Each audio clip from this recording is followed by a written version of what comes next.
If you're buying a property and you're a little worried, maybe a first-time home buyer or maybe you've been burned in the past and you want some protection in the offer that you're sending over, there's a number of things that you could put into that offer to give yourself some layers of protection.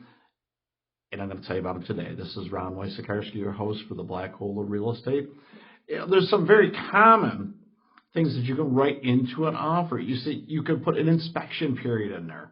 And that gives you the opportunity after you get under contract, make your escrow, you go do the home inspections. And if there's something in there that is just a little off and you'd like the seller to repair, you can ask for that. Maybe they'll just give you a credit for those repairs. And if that's the case and you're happy with it, then you can move through the inspection period and then you're going to be okay because now you have another protection in there. If you're financing, then you can have a financing contingency. And let's say it's 30 days for you to go get your home loan approved and then make the closing. So if you're worried about not being able to qualify or you don't like the interest rates or maybe there's something about this process where the costs went higher than you can qualify for. Maybe some of your income couldn't count towards that qualifying. There's a lot of things that can happen with this. So a financing contingency protects you. Let's say ultimately you lose your job the day before closing. That's not cool either, but at least you can cancel the contract to get your escrow back.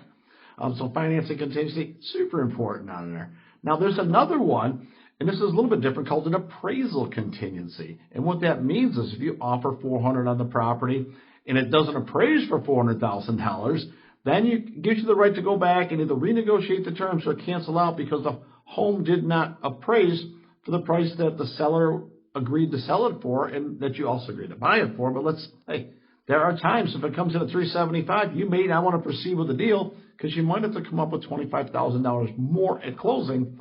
And the seller doesn't necessarily have to reduce to that price. They're just saying you've got an appraisal contingency, which means that you have a way out of the contract if the bank's appraiser doesn't feel that the home, which is collateral, isn't worth as much as you're about to pay for it. Hope that part makes sense. So far, you've got inspections for a contingency. You've got the loan approval contingency and also an appraisal contingency. Now, what else would you want to put in there? Maybe you've got a home to sell.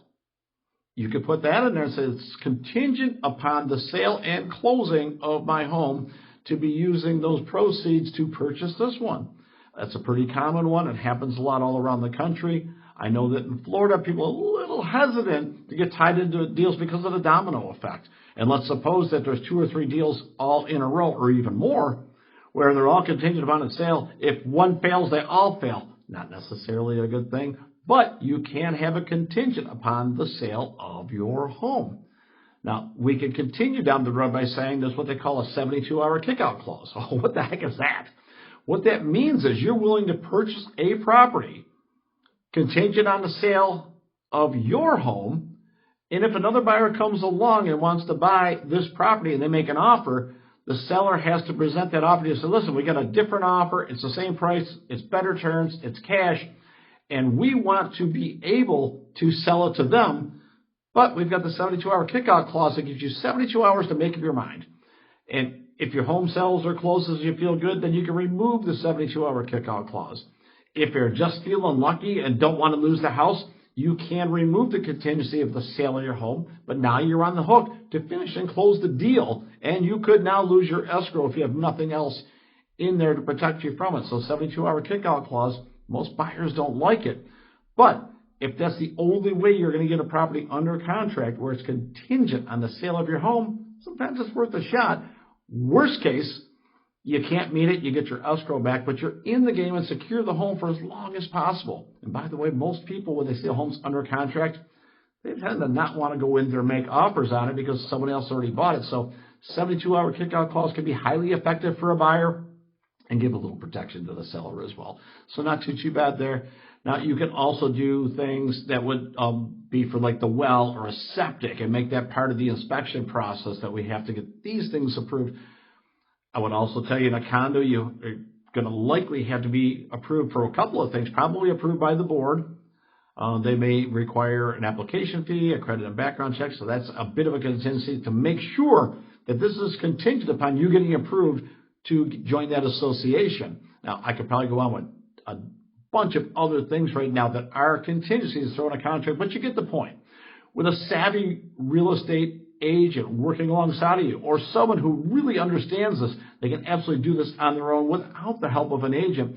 So, my job today is just to report to you some of the things that you can use to protect yourself when you're making a home purchase if you're a little bit nervous about how it might go. Now, keep in mind, just because it's good for you, it doesn't necessarily have to be good for the seller, and they're going to have to gain agreement with you on these items.